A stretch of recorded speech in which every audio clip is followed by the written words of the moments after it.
Welcome to the Infotagion podcast series looking inside Europe at the impact of social media on politics and the rise of populist political forces. I'm Damian Collins, and in this show we'll be focused on France. And I'm delighted to be joined for the podcast by Theo Lenoir from the Institut Montaigne and Rudy Reichstadt, the CEO and founder of Conspiracy Watch. Thank you both for joining us on the podcast. Perhaps we could just start off by looking at what general impact you think social media has had on politics in France. Do you think it has played a role in giving a voice to more populist political forces? So if I can begin, I would say that social media have the same impact as they can have on the political life of democracies comparable to France. Twitter, in particular, has been heavily invested by politicians and activists. It is common for controversy to arise on Twitter. Many elected officials, politicians, and journalists react to trending topics on Twitter. This platform is sometimes still used as a classic communication tool where institutions post the press releases or are present through very standardized and marked out campaigns. We can add that the president of the French Republic, Emmanuel Macron, is on Twitter with more than 7 million followers. And he has invested TikTok and Instagram. For example, on last summer to answer questions about vaccination from the young audience in particular. You have another French politician with Jean-Luc Mélenchon, the leader of the left-wing populist party, La France Insoumise, who is very present on TikTok too, to speak to the youth. We can add that there are also the Telegram loops, Telegram threads, with thousands of subscribers. This is a platform often where you find often the most toxic accounts that have been deleted, suppressed from YouTube or Facebook or Twitter, and they take refuge on Telegram or on another platform, Russian platform like VKontakte, or an American platform of videos such as Odyssey. So you have a lot of toxic conspiracist media and anti-Semitic and denialist and racist media, which take refuge on these new platforms. Yeah, and maybe if I can react, I think, it's really difficult to try to assess the impact of social media on democracies in France and elsewhere. I think we're seeing some changes in how information ecosystems work, and social media is definitely a part of it. You have obviously impacts on several types of factors. I think citizens obviously have now a capacity to mobilize and also share information through social media. Politicians, and Rudy, you're completely right in saying that the strategies of political actors are changing with new means of communication. There is also a change for journalists, and I think that a lot of topics that emerge in public discussions now that occur on the media are spotted by journalists through social media. So there is maybe a new way to listen to political conversations for journalists. And then I think it's also important to note that for think tanks, social media have been a major game changer in any job where you're task is to try to keep up to date with information and to be aware of figures that are created by such and such actor. Obviously, social media play a very important role. And maybe just adding one thing, you have how social media have changed the way we communicate. But what I find also fascinating is the way social media as an object have changed our realization of the quality of public debates. And, the whole debate around fake news and hateful speech have raised very interesting questions on what we assume to be public debates and how we think they are of high quality when actually they're not always of as quality as we'd like, So there is really that realization, and it's really pointing a finger at some of the issues that democracies are facing and were facing beforehand, but maybe it was less visible. Earlier in this series, when we looked at Germany and the build-up to the German federal election, it was interesting that we discussed the fact that Alternative for Deutschland, the right-wing party in Germany, although only getting about 10% of the vote, had by far the biggest share of voice on social media in Germany. Do you think it's similar in France? Do you think that in social media in France for political discussion, that it tends to favor the more populist and extreme parties? I would say that the most extreme parties might be more represented on social media, which doesn't mean that they are more represented offline. I think a very interesting book on this is the work of Chris Bale at Duke University at the Polarization Lab, who is looking at what contributes to polarization and trying to push back against the idea that social media play a determining role in polarizing societies. And what he's pointing towards is just the fact that moderate voices are not present most of the time on social media. And so I would definitely agree in saying that content that are related to more extremist political parties might create more engagement, but it's probably because their partisans are more inclined to use social media and to be vocal on social media. And I just would add that there is something that is common to social media and populism. They all plays on emotion. Reason, rationality, reflection are not adapted to this environment.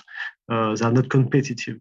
And for instance, this is what the French sociologist Gerald Bronner describes in his latest book, where he shows how the reign of the immediate and the intuitive imposes itself to the detriment of long time and rationality. Yeah. And do you think there's evidence of continued foreign interference in politics in France through social media? There was evidence of some Russian involvement around the last presidential election. Has this continued to be a factor in France? I began, Théophile. It's okay for you? Actually, you have the maintenance by the Kremlin of a network of state media outlets such as Russia Today, RT, or Sputnik, which make no secret of the desire to improve the image of Russia. The problem is that these media act as propaganda media. This was said in extremely firm terms by President Emmanuel Macron at the very beginning of his term of office during a joint press conference with Vladimir Putin in Versailles.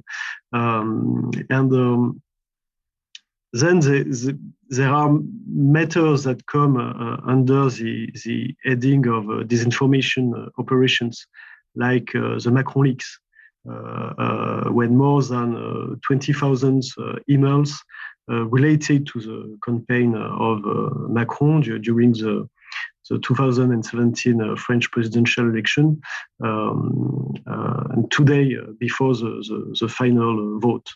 The emails were shared on social media like Facebook and Twitter by several French far-right political activists and by WikiLeaks as well.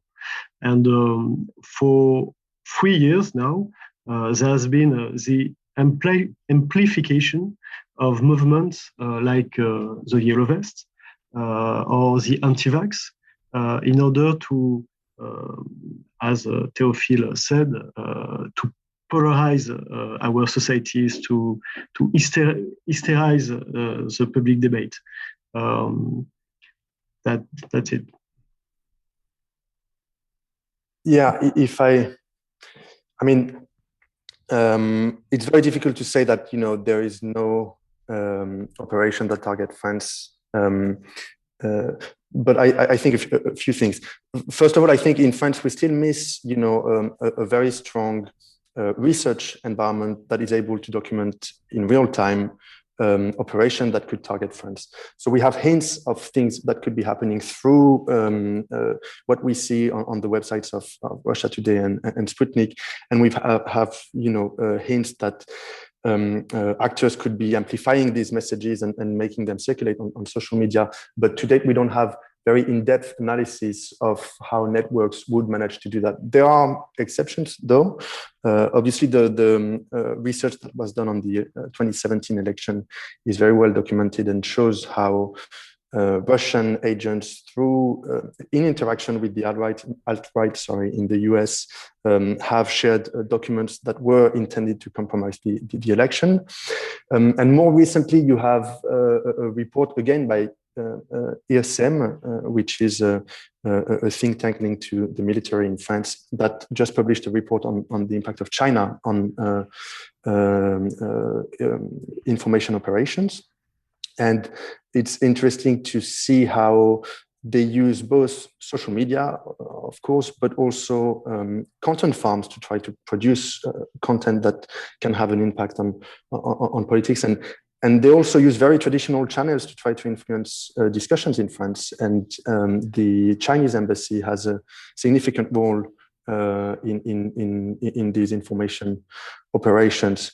So yeah, I would say we still miss a very clear eye of who is targeting us in real time, and we really need this actually. At Institut Montaigne, we published a research with a researcher, Alexa Pavliuk, who works at the Oxford Internet Institute, and who tried to identify the number of messages that were targeting France in a series of information operations that were shut down by Twitter.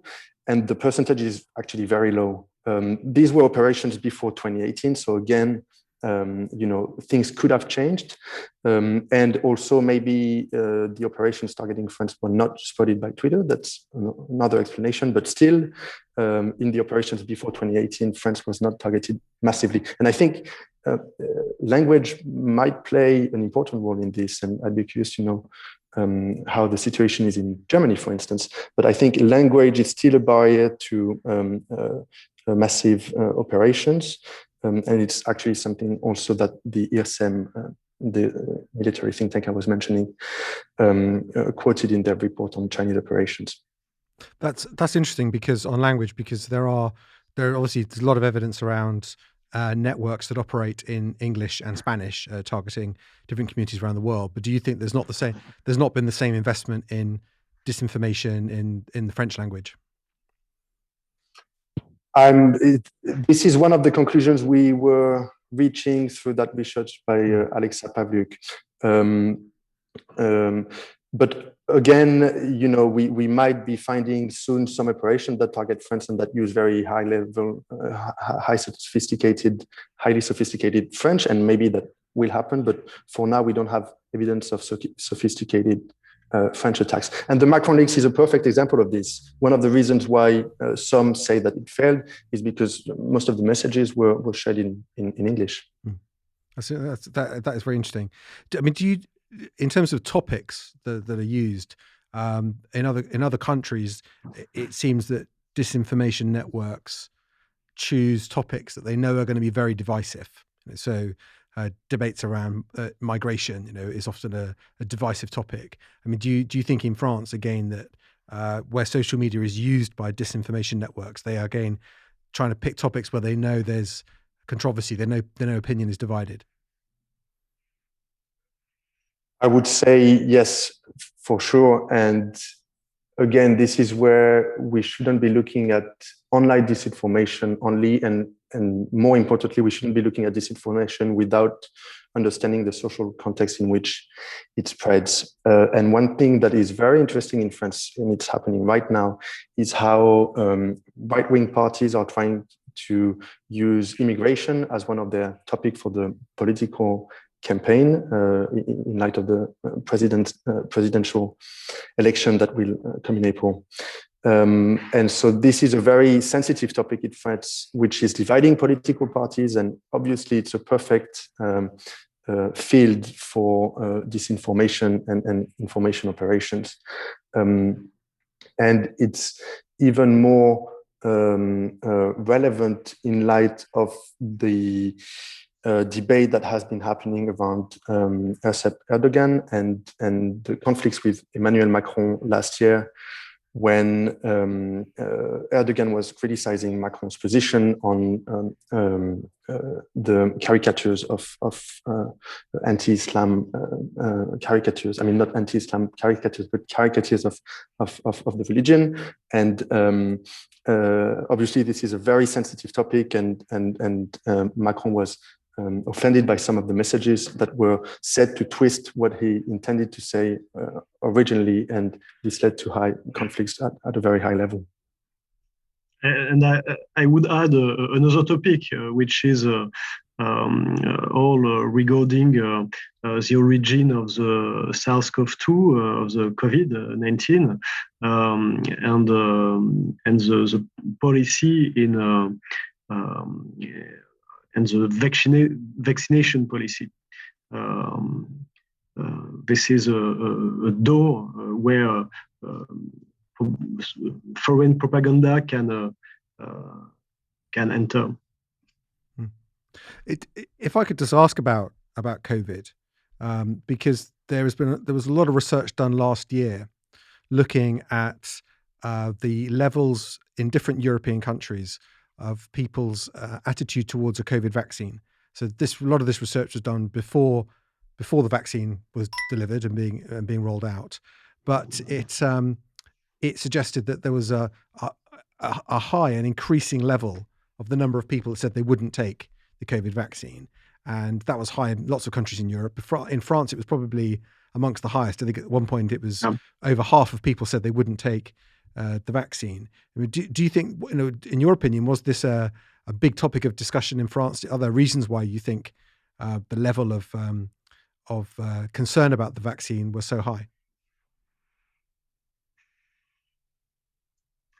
I think there were vaccine hesitancy before the COVID-19 crisis, and we saw it growing progressively, and it literally explodes. I don't know if we can say that with the COVID-19 crisis. But what we can say is that 9 months after the beginning of the vaccination campaign, the number of French citizens who took the vaccine is huge, and majority of the people has been vaccinated, in spite of this defiance against vaccine. So we are now one of the European country with the most important level of vaccinated people.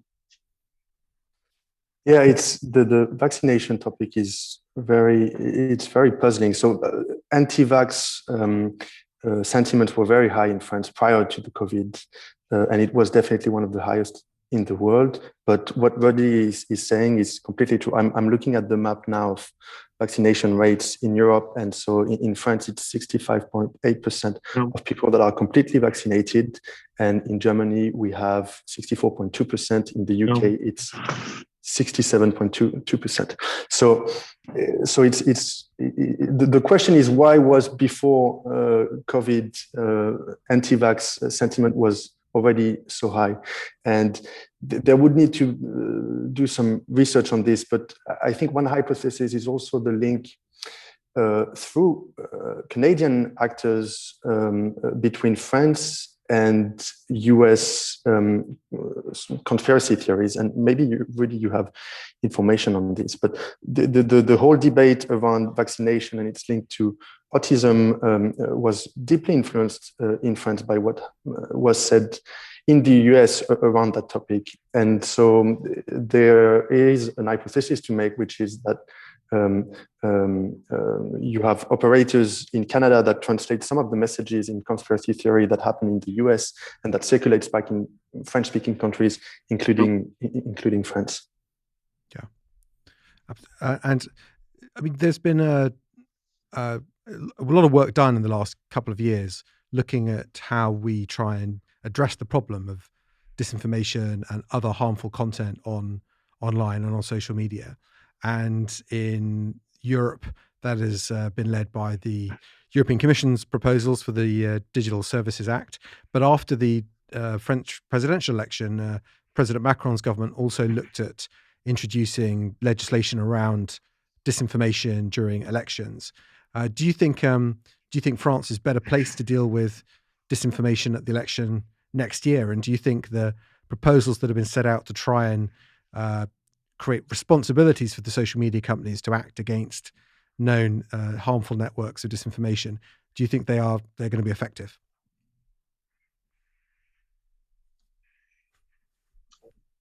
Go on. So I think we're definitely better prepared. Well, no, I'm answering too quickly. We're better prepared because obviously the debate has been evolving for some time now, and everyone is well aware of the risk of disinformation. That's for sure. Then in terms of concrete actions, the government is creating, and it will be launched this month, an agency, Viginium, which is 100% focused on looking at foreign interference during the election. And they're supposed to hire 40 people by the end of 2021 and have 65 people working there by the end of April 2022. So you have some resources coming from government that will be directly allocated to overseeing disinformation. Now, on the legal front, there is the law from 2018 that looks directly at disinformation.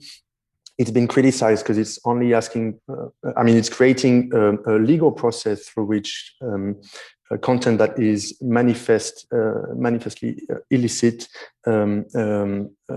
it's creating a process where a judge can order the platform to delete it, and it has to do so within 48 hours. So you have that process in place, but which gives all the responsibility on deletions to platforms and doesn't really help us understand how the systems work, how they deal with these issues, what resources they have to cope with these issues.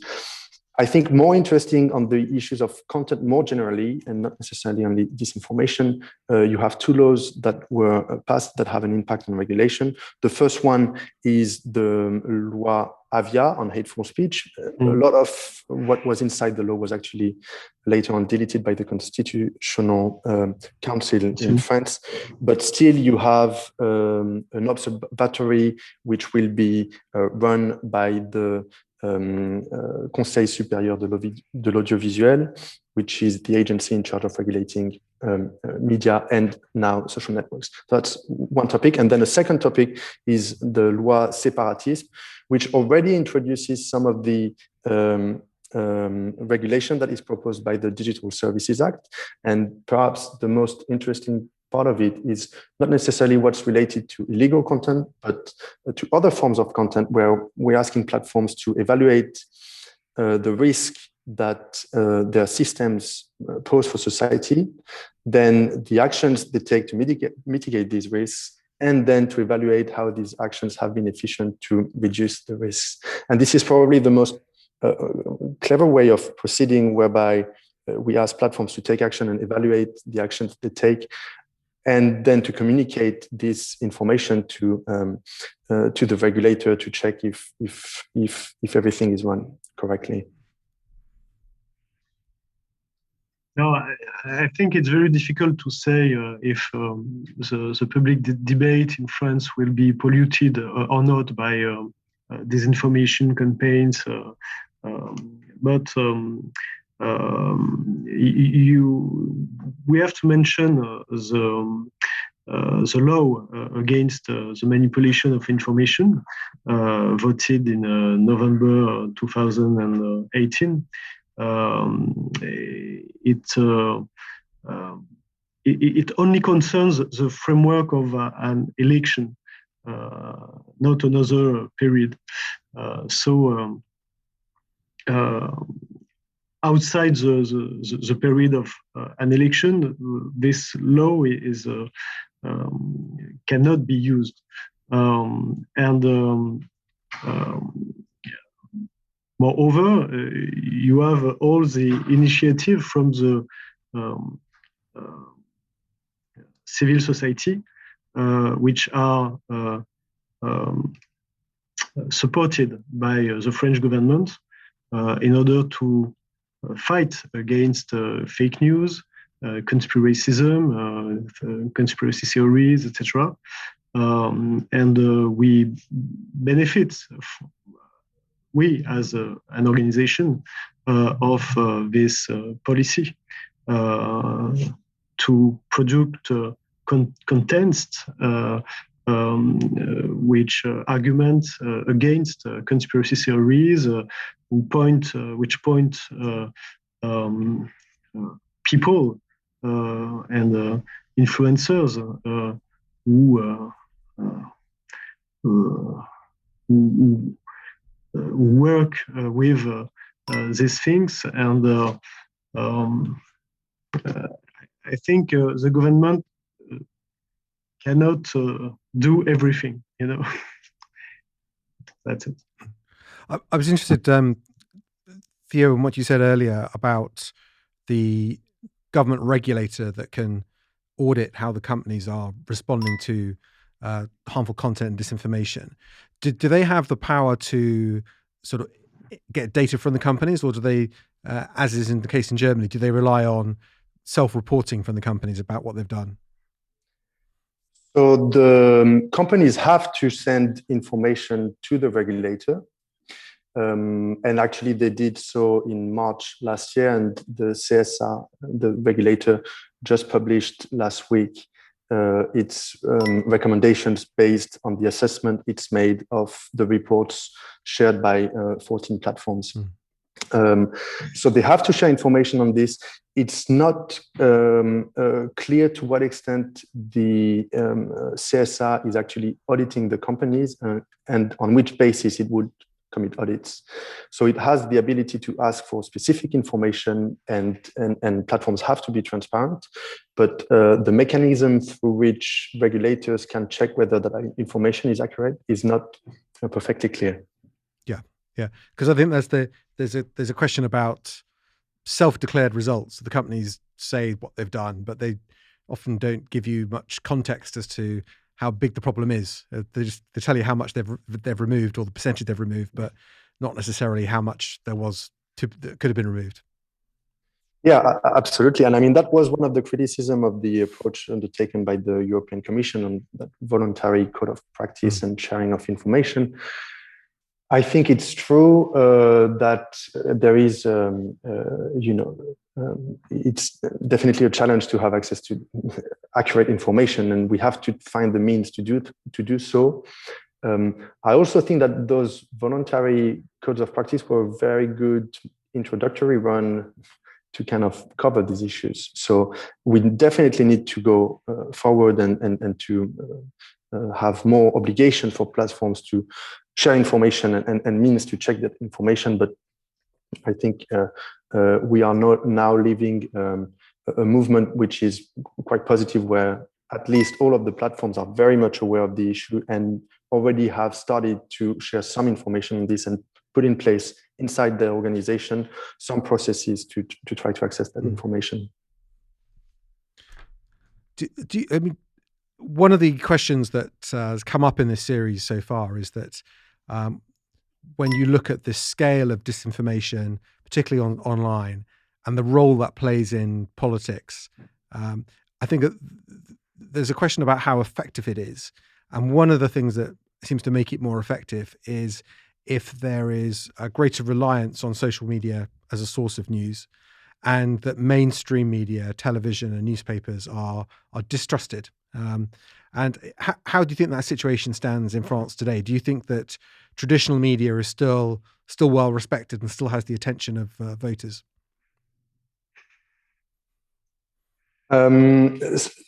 Well, so we published a few years ago a study that was undertaken with Sciences Po, and the idea was to duplicate research that was done in the US on polarization, research by Yochai Benkler and Ethan Zuckerman and their team, working on the impact of social media on polarization in the US. So it was looking at the media ecosystem in the US and trying to understand how polarized it was. And so we did the same research in France and found out a few differences with the American ecosystem, which are quite interesting. The first one is that in the US, polarization occurs on a horizontal axis. So you have politicians, the media that are related to them, and people that share information on social media linked to politicians and the media. They all have different ecosystems. So you have a fracture that goes from the politicians all the way to the citizens with different media ecosystems. In France, it's very different because actually politicians all share the same media, whether they're from the left, Libération, or whether they're from the right, Le Figaro. So you have a very centralized media space in France that is still very solid and resilient. However, what's worrying is that you see obviously new media emerging at the fringe, which are more extremist, we could say extremist media.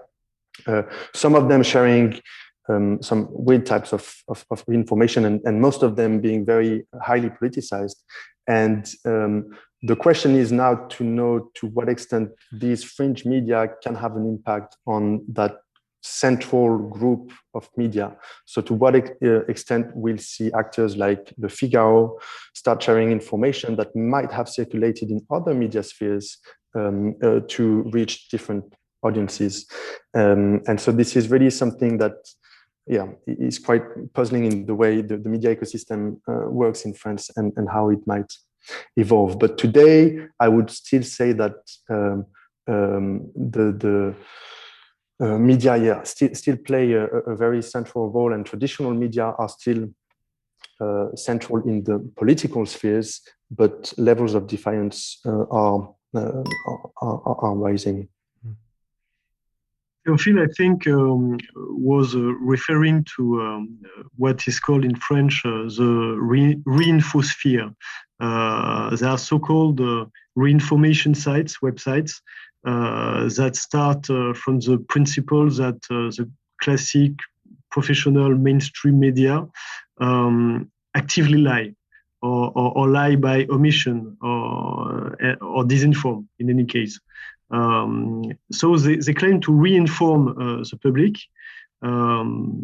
However, they are mostly alternative media with a strong conspiracist bias, and with a strong extreme right bias too.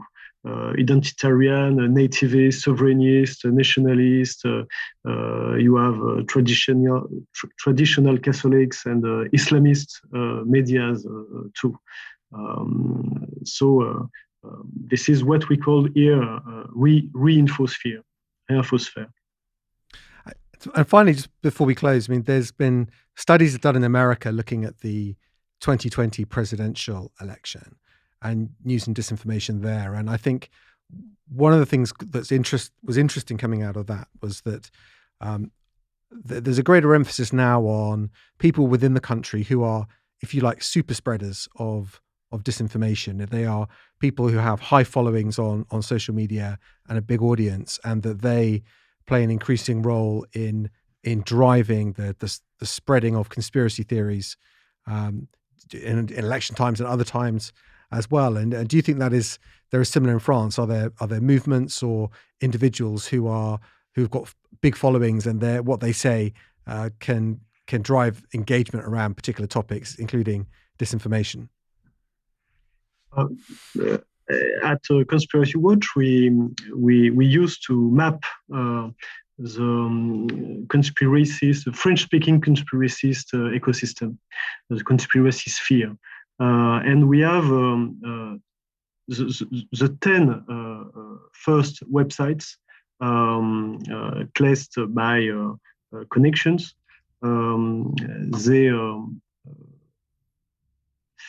They represent 14 millions of connections per month. So it's not nothing. It's not nothing at all.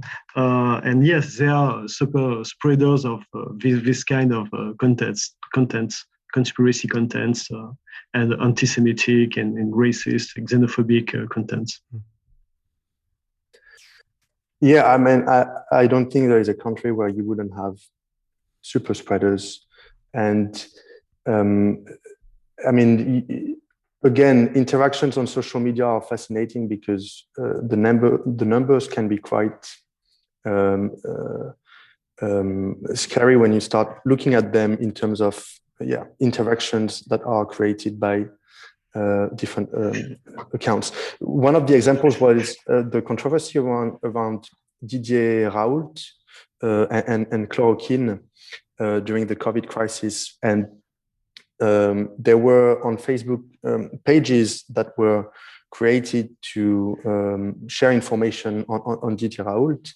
And those pages had more engagement in 2020, in the whole year of 2020, when the group was only created in March. The group had more engagement than those of media like Le Monde and Le Figaro. And again, that points to that question of, who wants to speak on social media, and when they want to speak on social media, they'll be also much more active than people that are more moderate. So that could also explain why the most extreme and sometimes shocking content, and in some cases the disinformation that creates anger and hatred, are most successful, and why you would have super spreaders. Thank you for that, and thank you both for joining me on the podcast. You've been listening to the Infotagion Inside Europe podcast focused on France, hosted by me, Damian Collins, with our guests Theo Lemoire and Rudy Reichstadt. This show was produced by David Dargahi, and you can find out more about Infotagion at our website, infotagion.com, and also support this show by becoming a Patreon at patreon.com/Infotagion podcast. Infotagion is a non-for-profit organisation, and any funds we raise go towards the making of this show. Thank you. Until next time.